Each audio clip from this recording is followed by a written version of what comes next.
What's up, everyone? John Rettinger from Techno Buffalo here. We're going a bit old school on the camera angle. I am in a hotel room in Austin on the road for a few days, but I wanted to talk about Microsoft's Kinect and Sony's PlayStation Move. It's sort of been all the buzz and all the talk about it at E3.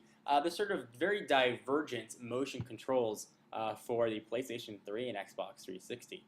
So let me recap what both of these are, and if you haven't seen the full E3 keynote recap videos, I'll put them down below, which evidently is right in my pants. So you can check them out. But Microsoft's Kinect began its life as Project Natal.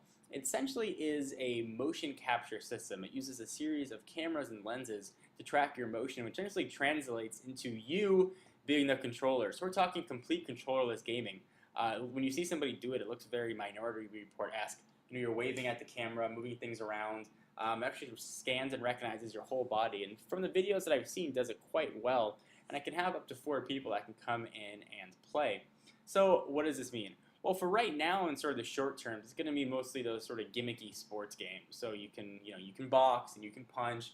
They've got some dancing games where you can dance, and the motion seems to be very one-to-one and quite true. So as you move your finger just 1 inch to the left or right, it's going to recognize that, and it's a very cool way to interact with your console. So what Microsoft talked about, one of the things I really liked was imagine watching a DVD, well, certainly not a Blu-ray on the Xbox, and you want to hit pause. You don't have to fumble with a controller or fumble with a remote anymore. You just say Xbox, let it know you're talking to it, pause, and it pauses. You can actually move your finger around and scan and sort of go forward to where you want to be, which is sort of a neat addition, but it's not going to sell a console for me. I think that we're not going to see the potential of Kinect, previously Project Natal, for a good another year and a half as developers start using it. I think we're going to see sort of some Wii-esque party games for a while, and it's going to be, I think, a bit gimmicky. But until we see, how Call of Duty or how Halo is going to work with the Kinect, I'm not so sure it's going to really achieve that mainstream adoption.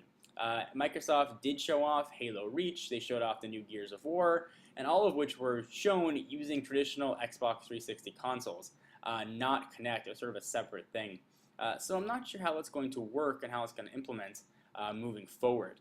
Certainly you're going to look totally ridiculous. I mean, playing games, imagine sitting in front of your console and you're sitting in front of your TV and you're sort of shooting things around. Imagine your neighbors are coming by and seeing you and doing a little dance. You're going to look totally insane. But that may be one of those things that look crazy now and are going to seem completely mainstream in a few years with the next generation of consoles. But at least for the time being, it seems very weird and very niche, and the pricing is rumored to be $150. So it's a very expensive add-on to an already expensive console. So you're looking, if you want to get the new Xbox, the one with the bigger hard drive and the built-in wireless, you're looking at about $300. Another $150 on top of that, $450 gets you a console which is very powerful and can handle graphics and everything very impressively, but it's not really that forward-looking now. It doesn't have the Blu-ray capabilities, but you are getting sort of a lot more in the package. I'm a big Xbox 360 fan. I have one. I love the console. But I'm very curious to how Kinect is going to integrate sort of in that whole ecosystem. I will say that I've been extremely impressed with Xbox Live, and I think for me, that's what sells the console.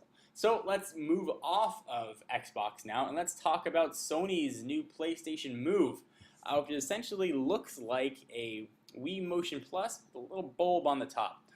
This is a traditional controller motion sensing. So you've got a controller, you've got a little add-on, which is sort of like a nunchuck, and you can control your games that way. And this is very familiar to people. We've seen it with the Wii, for years now. It's more exact motion, so you get more true one-to-one, and also can sort of work in a 6-axis motion, so not just left and right, forward and back, and of can sense all of your proximity. This is sort of a more traditional approach and probably a bit more safe on Sony's part. I think Microsoft is taking a very big risk. Either Kinect is going to catch on and be the next big thing and define console gaming as we know it, or it's going to completely fizzle out. The Sony PlayStation Move is more of a sure thing. I think people are used to Wii. They've seen people hold the Wii remote, and they've seen people hold the nunchuck. I've got those backwards, and people are, it's a more familiar interface. The gaming is exactly like you'd expect. There are peripherals where you can plug it in and use it as a gun. There'll be, I'm sure, lightsaber games and all kinds of stuff, or you can use the Motion Plus, and it's a much less expensive proposition, coming in at just about $30 for the Move controller, although the little add-on is going to be a bit extra. So while on one hand I think Microsoft is experimenting with perhaps a paradigm shift in how video games are consumed, on the other hand I think Sony is going with a more traditional consumer approach. And I think that's sort of reversed from what we saw when the consoles launched. I think when the PlayStation 3 launched, it was the first with a Blu-ray player, had a removable hard drive, you can install other operating systems on it. It was a really true next-generation console, and it was more than what people were looking for at the time. I think that's why its initial sales numbers were a bit low, and sort of as the console evolved and sort of things that the PlayStation 3 had became more mainstream, sort of the adoption rate went from very flat to going straight up. The Xbox, on the other hand, was a more traditional console. It used the DVD formats people were used to. Developers already knew how to use it. It was a little bit less expensive. You didn't get necessarily all the features that you could get with the PlayStation 3, but it was what people were used to. And now we've sort of seen those things completely switch on their heads.